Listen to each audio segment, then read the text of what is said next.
சாய்ராம். சாய்ராம் நம்ம சாய் குடும்பத்தில் இருக்கவங்க எல்லாருமே நம்ம சேனலை சப்ஸ்கிரைப் பண்ணிக்கோங்க.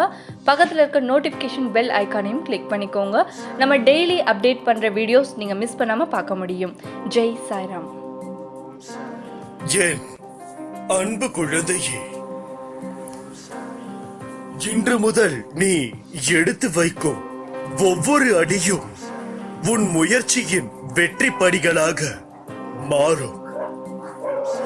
உன் மனதில் என்ன நினைத்துக் கொண்டிருக்கிறாய் என்பது எனக்கு தெரியும். சிறிது காலம் பொறுமையாக இரு.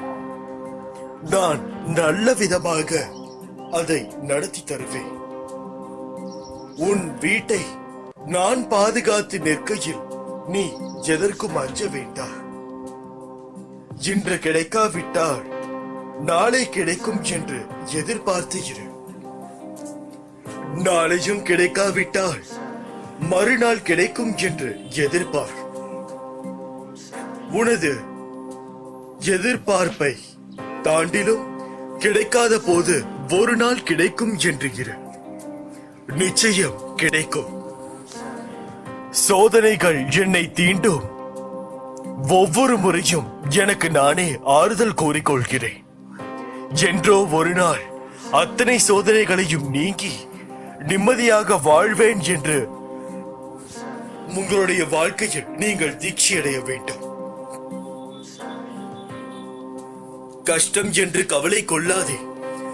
கருணை காட்டும் பாபாவின் பொற்பாதத்தில் சமர்ப்பித்து விடு. எல்லாம் பாபா பார்த்துக் கொள்வார். அவர் இருக்கையில் நாம் அனைவரும் புலம்ப தேவையே இல்லை. விரைவில் அதிசயம் நடக்கும். ஏற்பட போகும் அதிசயங்களுக்கு நன்றி என்று மட்டும் ஆழமாக மனதில் சொல்லிக்கொண்டே இருந்தால் போதும். இந்த உலகத்தில் ஒவ்வொருவரும் ஏதோ ஒரு விதத்தில் புண்ணியம் செய்தவர்களே. பாபா உம்மை நம்பி ஒரு இடத்திற்கு செல்கிறேன், எனக்கு துணையாக வாரும் என்று நீ ஒவ்வொரு முறை வெளியே செல்லும் போது அதை சொல்லிக்கொண்டே செல்ல வேண்டும். அப்போதுதான் நான் முழுமையாக உன்னுடன் வருவதற்கு நீயும் விருப்பப்படுகிறாய் என்பது எனக்கு தெரியும். வாழ்க்கையில் நடைபோட துணை வேண்டும், ஆனால் அவைகள் உன்னோடு இறுதி வரை வரப்போவதில்லை. நீ இந்த உலகத்திற்கு எப்படி வந்தாயோ அதை போலவே தான் அவர்களும். அதனால் யார் ஒருவை உன்னை காயப்படுத்தினாலும் நீ அவர்களை விட்டு நகன்று விடு. இந்த பிறவியோ நீ எடுத்த பொக்கிஷம். அதை உன்னை நேசிப்பவர்களுக்கு மத்தியில் பகிர்ந்து கொள். உன்னை தோற்க விடுவேனா? அதற்காகவா நான் உன்னை தேடி வந்திருக்கிறேன். நிச்சயமாக உன்னை நான் கரை சேர்ப்பேன். இது தெரியாமல் கவலைப்பட்டுக் கொண்டிருக்கிறாய். நம்பிக்கைதான் வாழ்க்கை என்று நான் சொல்லிதான் உனக்கு தெரிய வேண்டும் என்பது இல்லை. உன்னுடைய கவலைகளை தூக்கி எறி. உன்னுடைய துன்பங்கள் ஒரு முடிவுக்கு வந்து விட்டன. ஒருவன் எவ்வளவுதான் நசுக்கப்பட்டு வேதனைப்பட்டவனாக இருப்பினும் இம்மசூதியில் கால் வைத்தவுடனே அவன் மகிழ்ச்சியின் பாதையில் செல்கிறான். இங்கே உள்ள பக்கிரி மிகவும் அன்பானவன். உன்னுடைய கவலையை ஒரு நாள் இல்லை என்றால் ஒரு நாள் நிச்சயம் கேட்டே தீர்வேன். பாவத்தை செய்தவன் சந்தோஷமாக இருக்கிறான் என்று எண்ணாதே. அவனுக்கு பகவான் எந்த சமயத்தில் எப்படி தண்டனை தருவார் என்பது யாருக்கும் தெரியாது. ஒரு நல்லவனை ஒரு தீயவன் ஏமாற்றுகிறான் என்றால் நல்லவனின் பாவத்தை எடுத்துக்கொண்டு தீயது செய்கிறவன் தன்னிடம் இருக்கிற சிறிதளவு புண்ணியத்தை அந்த நல்லவனிடம் ஒப்படைக்கிறான் என்று பொருள். இந்த கருத்தை மனதில் வைத்துக் கொண்டு உலகில் அனைத்தையும் பார்க்க பழகிவிட்டால் அனைத்தையும் மிக எளிதாக மிக நீதியாக தோன்றும். உங்களை யாரோ ஒருவர் பின்தொடர்ந்து கொண்டே இருக்கிறார்கள். அவர் வேறு யாரும் இல்லை, நான் தான். ஏதோ ஒரு ஜீவராசியின் உருவத்தில் உங்கள் கூடேதான் நான் வந்து கொண்டே இருக்கிறேன். அது ஏன் உங்களுக்கு புரியவே மாட்டேங்கிறது? ஒருவர் சந்தோஷமாக இருக்க விரும்பினால் கடவுளை சந்தோஷப்படுத்த வேண்டும். கடவுளை சந்தோஷப்படுத்துவது என்பது அவரது நாமத்தை சொல்லிக் கொண்டிருப்பதே. நீங்கள் எந்த ஒரு மாலையோ அந்த படத்திற்கு போட்டுவிட்டு பூஜை செய்ய வேண்டும் என்ற அவசியம் இல்லை. நீங்கள் எந்த ஒரு இடத்தில் இருந்தால் அந்த கடவுளுடைய நாமத்தை நீங்கள் உச்சரித்தாலே போதும். நான் ஏதாவது ஒரு ரூபத்தில் உங்களுக்கு உதவி செய்து கொண்டுதான் இருப்பேன். நான் உங்கள் சேவகன். என் திட்டங்களை நம்புங்கள். நான் உங்களை ஒருபோதும் ஏமாற்றவே மாட்டேன். யாரும் இல்லை என்ற எண்ணத்தை உனக்குள் ஏற்படுத்திக் கொள்ளாதே. உனக்குள் நானும் எனக்குள் நீயும் இருக்கும் போது அந்த எண்ணமே தவறாது. நாங்கள், அதாவது நீங்கள் தூங்கும் நேரம்தான் நான் விழிக்கும் நேரம். வீட்டிற்குள் அனுமதித்த என்னை சிம்மாசனத்தில் வைத்து அழக பார்க்கிறார். உங்களுடன் உங்கள் குடும்பத்தில் ஒருவனாய் இருந்து உனக்கு உதவி செய்ய அனுமதிப்பாயா? என் அன்பு செல்லவே, நீ தைரியமாக செல். நான் உன் கூட வருகிறேன். நீ போகும் முன் உன் வேலையை முடிக்க நான் அங்கே இருப்பேன்.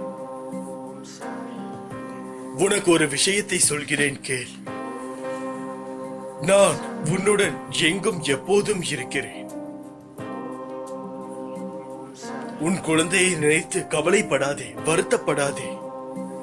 வீட்டில் இருக்கும் பிரச்சனையை நினைத்து கவலைப்படாதே.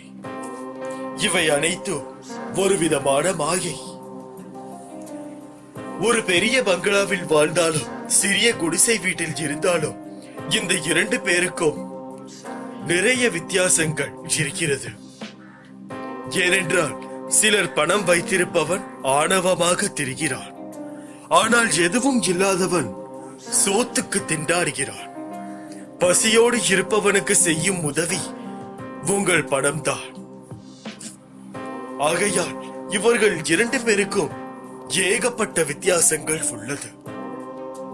எதுவென்று உங்களால் தீர்மானிக்க முடிகிறதா? மிகுந்த பணமுடன் இருக்கின்றவன் ஒரு ஆணவத்தில் தெரிவான். நான் எதற்கு செய்ய வேண்டும் என்ற ஒரு ஆணவம். காசை கொடுத்தால் கடவுளை கூட வாங்கிவிடலாம் என்று விட ஒரு ஆணவம். அது மட்டுமல்லாமல் அந்த பணத்தை வைத்துக் கொண்டு எதை வேண்டுமானாலும் சாதித்து விடலாம் என்ற ஒரு ஆணவம். ஆணவத்திலே பிறந்து ஆணவத்திலே வாழ்கிறான், ஆணவத்திலே சாகிறான். இதுதான் உண்மையில் நடக்கிறது. ஆனால் குடிசை வீட்டில் இருப்பவனுக்கு சாமி படம் வாங்கி வைக்க கூட பணம் இருக்காது.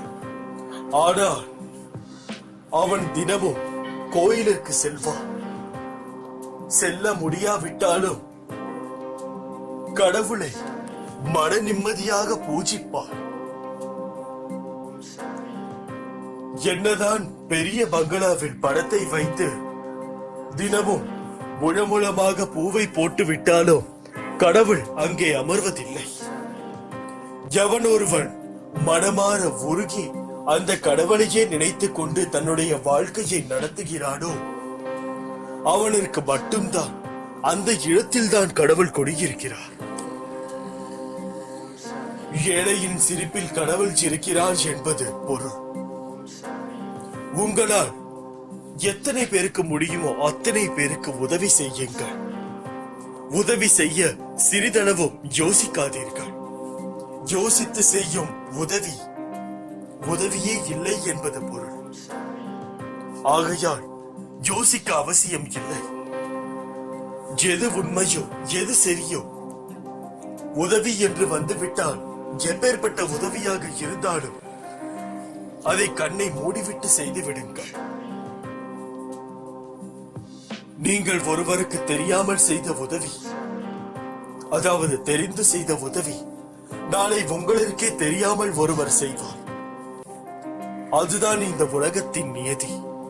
நீங்கள் இந்த உலகத்தில் எது செய்தாலும் அது உங்களுக்கு திரும்பி வரும் என்று யோசித்துக் கொள்ளுங்கள். அதற்காக பலனை எதிர்பார்த்து உதவி செய்ய வேண்டாம். தீயது நடக்கும் என்று கெட்டது செய்யாமல் இருங்கள். உன் கர்ம பலன்கள் அனைத்தும் விலகிவிட்டது. நீ செய்த பாவங்கள் அனைத்தையும் போக்கிவிட்டேன். படிப்படியாக அனைத்தும் உன்னை விட்டு விலகிவிடும்.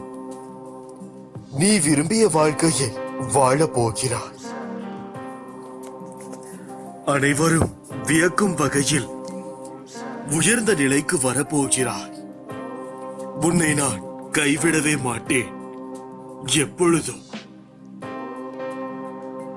பல ஜென்மங்களில் செய்த புண்ணியத்தால் தான் இப்பிறவியில் மனிதனாக பிறந்தோம். இப்பிறவியில் பல புண்ணியங்கள் செய்ய பாபாவின் திருவடியில் சரணடைவோம். தருவதற்கு நானும் பெறுவதற்கு நீயும் தயாராக இருக்கும் அந்த கட்டத்தில் நீ விரும்பியது கிடைக்கும். இது எனது சத்திய வாக்கு.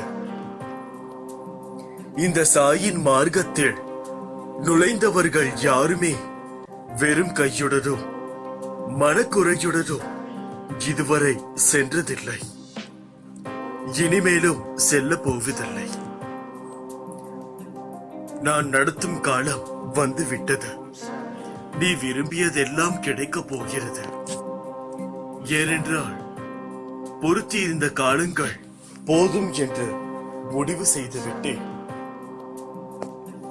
தினந்தோறும் பக்தியுடன் சாய் சச்சரித்தம் படிப்பவரை எல்லா கெடுகளில் இருந்தும் விடுவிக்கிறேன்.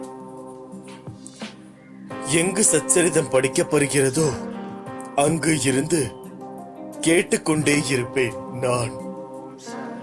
நம்பிக்கை பொறுமையோடு இருங்கள். பொறுமை என்பது காத்திருக்கும் திறன் அல்ல, ஆனால் காத்திருக்கும் போது ஒரு நல்ல அணுகுமுறையை வைத்திருக்கும் திறன். உனக்கு எந்த கெடுதலும் வராமல் தான் ஷீரடியில் இருந்து பார்த்து பார்த்து செய்து கொண்டிருக்கிறேன். உன் நம்பிக்கை என்றென்றைக்கும் வீண் போகாது. உன் கவனம் என் மீது இருக்கட்டும். நான் உன்னை கவனித்துக் கொள்கிறேன் என்று நான் கூறியுள்ளேன். உங்களது சிந்தனை எல்லாம் என்னை பற்றியதாக இருக்கும் போது மற்ற எதை பற்றியும் பக்தன் கவலை கொள்ள தேவையில்லை. நீ செய்த புண்ணியத்தால் உன்னுடைய குழந்தைக்கு எந்த குறையும் இல்லாமல் சகல சௌபாகியங்களுடன் வாழ்வாள். இந்த பிறவியில் உனக்கு அவள் தான் தாய்.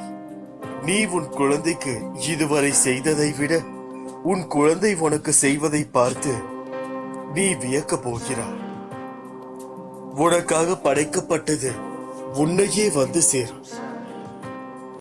அதுவும் உன்னையே தேடிக்கொண்டு இருக்கிறது. அது உன்னிடம் வந்தும் சேரும் நாள் நெருங்கிவிட்டது. அன்றும் நீ அழுவாய் அப்பா என்ற சந்தோஷத்தில். கஷ்டம் என்று கவலை கொள்ளாதே. கருணை காட்டும் பாபாவின் பொற்பாதத்தில் சமர்ப்பித்துவிடு. சந்தோஷமாக இருங்கள். கவலையும் படாதீர்கள். எல்லாம் விரைவில் முடிவிற்கு வரும். 2 பள்ளிகள் ஒருமுறை பாபா மசூதியில் அமர்ந்திருந்தார். ஒரு பக்தரும் அவர் முன்னர் அமர்ந்திருந்தார். ஒரு பள்ளி டிக் டிக் துடிப்பை விளைத்தது. பக்தன் ஆச்சரியத்தில் ஊந்தப்பட்டார்.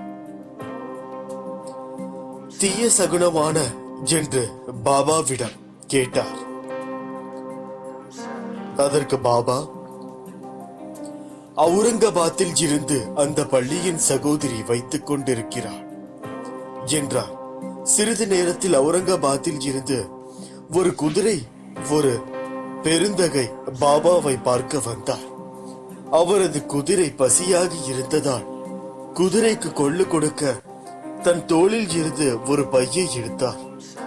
தூசியை போக்குவதற்காக தரையில் அடித்தார். அதிலிருந்து ஒரு பள்ளி விழுந்தது. தன் சகோதரியை நோக்கி சென்றது. அன்பால் நடனமாடியது. எதற்காக இத்தனை குழப்பம் உன் மனதில்? நான் சொல்வது ஒன்று, செய்வது ஒன்றல்ல. நான் ஒரு வாக்கு கொடுத்தால் அதை நடத்தி கொடுப்பவன். நான் உனக்கு கொடுத்த வாக்கு நிச்சயமாக நடக்கும். நீ செய்ய வேண்டியது எல்லாம் ஒன்றே ஒன்றுதான். எனது நாமத்தை மட்டும் கூறிக்கொண்டே இரு. மற்ற அனைத்தையும் நான் பார்த்துக் கொள்கிறேன். நீ சுபமாக வாழ்வாய். எந்த ஒரு கவலையும் இல்லாமல் துணிந்து நில். நான் உனக்கு என்றுமே துணையாக இருக்கிறேன். உன்னை நாடி வந்தேன், ஒன்றும் நடக்கவில்லை என்று கவலைப்படாதே. நீ நாடி வரவில்லை, நான் தான் வர வைத்தேன். என்னிடம் வர வைத்த பிறகும் உனக்கு உன்னுடைய கண்களில் கண்ணீர் வேண்டாம். அதை தூக்கி எறி. நீ என்னை நம்பிவிட்டாய். உன்னை காக்க வேண்டியது என் கடமை. நீ கலங்காமல் உன் கடமைகளை செய். பலர் உன்னை தேடி ஒரு நாள் ஓடி வரும். உன் பிரச்சனை எதுவாக இருந்தாலும் அதற்கு பரிகாரம் என்னிடம் உண்டு. பரிகாரம் என்னிடம் இருக்கையில் நீ எங்கோ ஓடிக்கொண்டிருந்தால் நான் என்ன செய்ய இயலும்? என்னை பரிபூரணமாக நம்பு. உன் உடல் மனம் சொல்வதை என் பாதத்தில் வை. உன்னை விட்டு நான் எங்கே செல்வேன்? என் இருப்பிடம் உன் இதயமே. உன் இதயமே என் கோவில். அதை மனதில் வைத்துக் கொண்டு செயல்படு. உன் மனதில் இருக்கும் அழுக்கை எல்லாம் தூக்கி எறிந்தால் மட்டுமே என்னால் பரிபூரணமாக உள்ளே வந்து தங்க முடியும். நான் உள்ளே வந்து தங்குவதும் தங்காமல் இருப்பதும் உன் மனதில் தான் உள்ளது. என் சம்மதம் இல்லாமல் மரணம் கூட உன்னை தொட முடியாது. நீ எதற்கும் பயப்பட தேவையில்லை. எனக்கு தெரியும். பொறுமையாக இரு. ஒவ்வொரு பிரச்சனைக்கும் ஒரு தீர்வு இருக்கிறது. ஆகையால் அந்த தீர்வை நோக்கி நீ ஓடிக்கொண்டே இரு. எல்லா திசைகளிலும் நான் உன்னை சூழ்ந்து நிற்கையில் நீ எதற்காக பயப்படுகிறாய்? நீ எனது பிடியிலேயே இருக்கிறாய். நானே உனது தந்தை. உனக்கு துன்பம் நேர நான் எப்படி அனுமதிப்பேன்? வெறும் தண்டத்துக்கா நான் இங்கு இருக்கிறேன்? உனது எல்லா கவலைகளில் இருந்தும் எப்படி விடுவிக்கிறேன் என்று மட்டும் பார். தைரியத்தை இழந்து விடாதே. உன் மனதில் எந்த விதமான கவலை இருந்தாலும் தைரியம் மட்டும் வேண்டும். தைரியம் இருந்தால் எதையும் சமாளித்து விடலாம். சிந்திப்போம், செயலாற்றுவோம். ஏனென்றால் சிந்தித்து செயல்பட வேண்டியது இப்போது நாம் இருக்கும் சூழலில் மிகவும் அத்தியாவசியமான ஒன்று. நினைவு கூர்ந்து நாமஸ்கரணை செய்வீர்களே ஆனால் உங்களது மனதை வருந்தும் கவலைகள், அல்லல் மற்றும் அவஸ்தைகள் யாவும் சூரியனை கண்ட பனி போல் விலகி என்பதும் சாத்தியமான உண்மை. எனது திருவடிகளை பற்றிக் கொள்ளுங்கள். நான் உங்களை பற்றிக் கொள்ளுவேன். ஏனென்றால் என்னுடைய திருவடிகளை பற்றியவன் என்றுமே கஷ்டப்பட்டதாக சரித்திரமே இல்லை.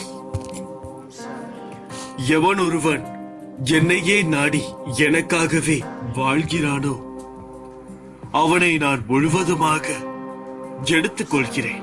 என்னுடைய பொறுப்பாக, என்னுடைய உயிரான குழந்தையாக.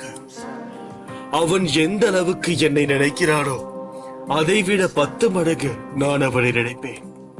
அதற்காக நீங்கள் என்னை பற்றி நினைத்தாலே போதும் என்பது இல்லை. உயிராக அன்புடன் இருக்க வேண்டும் என்றுதான் நான் கேட்கிறேன். உங்களிடம் நான் கேட்பது அன்பு, நம்பிக்கை, பொறுமை மட்டுமே. ஆகையால் இந்த 3ஐ மட்டும் என்னிடம் சரணடைந்து என்னிடம் கடைபிடித்து நீங்கள் எதை கேட்டாலும் உங்களுக்கு நான் தருவேன் என்பதில் எந்தவித சந்தேகமும் உங்களுக்கு தேவையில்லை. ஏனென்றால் நீங்கள் என்னுடைய பிள்ளைகள். நான் உனக்கென்று நல்ல நேரத்தை உருவாக்க உழைத்துக் கொண்டிருக்கிறேன். நீ மற்றவர்களிடம் எதையும் எதிர்பார்க்காமல் என்னிடம் எதிர்பார்த்து கேள். நான் உன்னை ஏமாற்றம் அடைய விடமாட்டேன். தாமதமாக தருவேனே தவிர தப்பாமல் தருவேன். உன் நம்பிக்கையை என் மீது திருப்பு. என் நாமத்தை சொல்லிக் கொண்டு பூஜை செய். எனக்கு உனக்கு செய்வதற்கு எல்லாம் ஆசை இருக்கிறது. அதை அனைத்துமே உனக்கு நிச்சயமாக செய்து முடிப்பேன். உனக்குள் இருக்கும் வலியை மறந்து வெளியில் சந்தோஷமாக இருப்பது போல் நடித்துக் கொண்டிருக்கிறாய். யாரும் கண்டுபிடிக்கவில்லை என்று நினைக்காதே. உன் அப்பா நான் பார்த்து கொண்டுதான் இருக்கிறேன். உன் பிரச்சனைகள் அனைத்தும் சரி செய்ய ஆரம்பித்து விட்டேன். நீ இனிமேல் மகிழ்ச்சியாக வாழ்வாய். யாரும் இல்லை என்ற எண்ணத்தை உனக்குள் ஏற்படுத்திக் கொள்ளாதே. அது மிகவும் ஆபத்தானது. உனக்குள் நானும் எனக்குள் நீயும் இருக்கும் பொழுது நம்மை யாராலும் பிரிக்க முடியாது. தனிமையில் ஆறுதல் கூற யாரும் இல்லை என்று நினைத்துக் கொண்டிருக்கிறார். உன் உள்ளத்துடனும் உன்னுடனும் எப்போதும் நேரடி தொடர்பில் உன் அப்பா நான் உள்ளேன். நீங்கள் நினைத்த காரியங்கள் எல்லாம் வெற்றி பெற செய்வேன். ஏனென்றால் என்னுடைய பிள்ளை கேட்ட ஒரு பொருளிற்காக என்றும் கஷ்டப்படக்கூடாது. நீங்கள் எப்பொழுது என்னை நினைத்தாலும் நான் எந்த லோகத்தில் இருந்தாலும் ஓடோடி வருவேன். மாற்றங்கள் என்பது உங்கள் வாழ்க்கையில் நடக்கவில்லை என்றால் அதற்கான சரியான நேரம் வரவில்லை என்றுதான் அர்த்தம். உங்கள் மாற்றத்திற்கு உங்களை விட நான் மிகவும் அதிகமாக காத்துக் கொண்டிருக்கிறேன். அப்படி இருக்கையில் நான் எப்படி உங்களை விழச் செய்வேன்? விரைவில் உங்கள் வாழ்க்கையில் புதிய அத்தியாயம் நடைபெறும். உனக்கு பிடித்த ஒன்றை நான் தரப்போகிறேன். நான் எப்போதும் உங்கள் மனதில் சிம்மாசனம் போட்டு அமர்ந்து கொண்டிருக்கிறேன். ஆகையால் நீங்கள் எதற்கும் பயப்பட தேவையே இல்லை. அசையாத நம்பிக்கை, திடமான விசுவாசம், உறுதியான பக்தி. பரம பாக்கியம் பெற்றவனே மனித பிறவி பெறுகிறான்.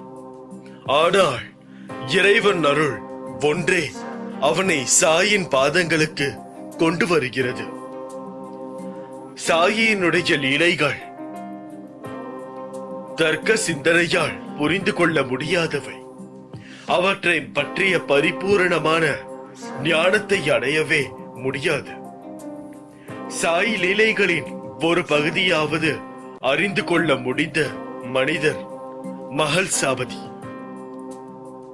அது மட்டுமல்லாமல் அவர் ஒரு மகா பாக்கியசாலி. கோடி புண்ணியம் செய்தோம் மகா பாக்கியங்களாலும் இம்மனித பிறவி கிடைத்திருக்கிறது. ஆகவே இந்த நல்ல வாய்ப்பை சிறப்பாக பயன்படுத்தி பாபாவின் பாதங்களை இருக்க பற்றிக் கொள்ள வேண்டும். பகரீர் பிரயத்னம், கடுமையான தவம். இதை செய்வதன் மூலம் மனித பிறவியை அடைய முடியாது. அது விதவசமாக நடக்கும் அதிர்ஷ்டமே. வீணாக குப்பை தொட்டியில் போட்டு விடாதீர்கள். மனித வாழ்வில் ஒரு நிமிடத்தை கூட வீணாக்காமல் பாபாவின் பக்தியில் முற்றிலுமாக மூழ்குங்கள். அசையாத நம்பிக்கை, திடமான விசுவாசம், உறுதியான பக்தி இந்த 3 நாள் மட்டுமே சாயின் பரிபூரண அனுபவம் கிட்டும். கேட்காமலேயே கிட்டும். அது பக்தரின் வாழ்வில் கிடைக்கும் ஒரு அற்புத செயல். எல்லாம் நன்மைக்கே என்று நம்பு. உன்னை ஒருவன் திட்டினான் என்றாலும் அதுவும் நன்மைக்கே என்று நம்பு. சாயின் பக்தன் என்பது சாதாரணமான காரியம் அல்ல. யாரிடமும் இல்லாத மனோதிடம் உடையவனாக இருப்பான்.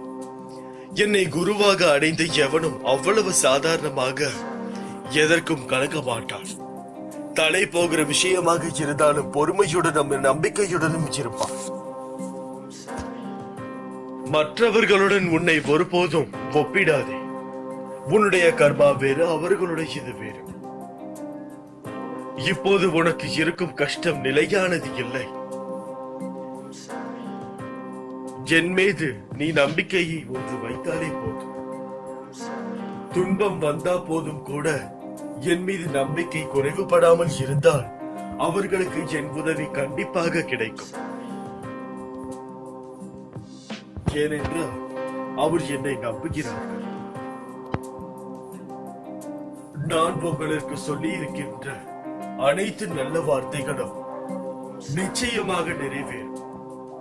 ஏனென்றால் அதுதான் என்னுடைய தர்மம். நீ எங்கே சென்றாலும் நான் உன்னுடனே வந்து உன் வேலையை எளிதாக முடித்து தருவேன்.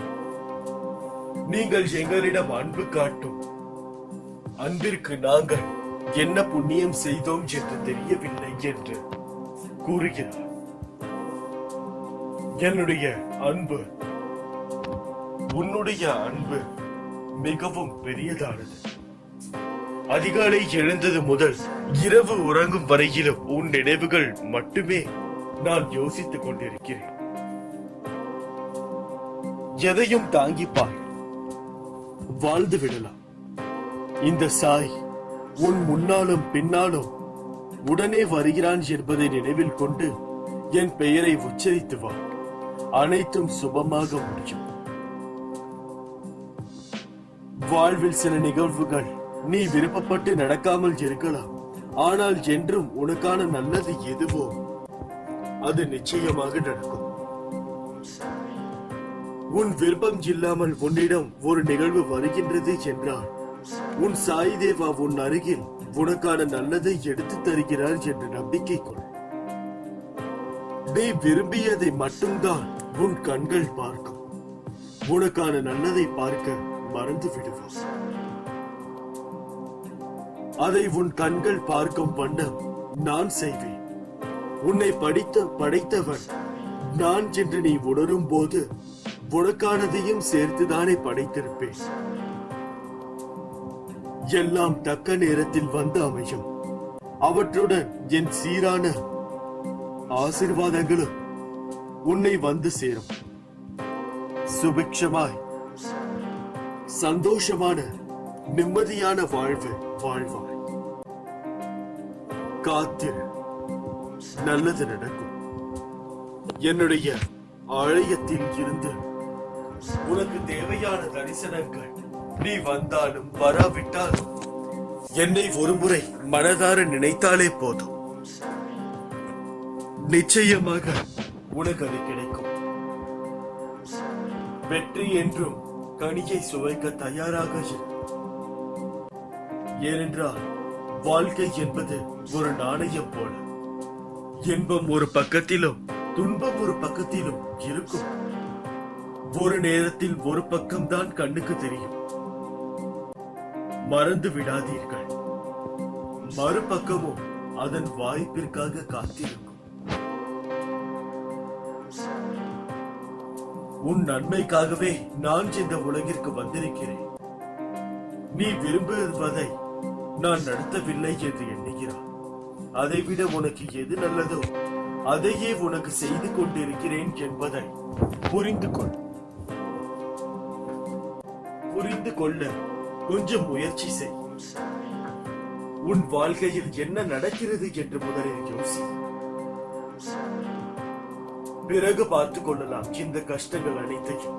அவை எதற்காக நடக்கிறது என்பதை ஆலோசனை செய். இப்படிக்கு ஒரு சாயா. அல்லாஹ்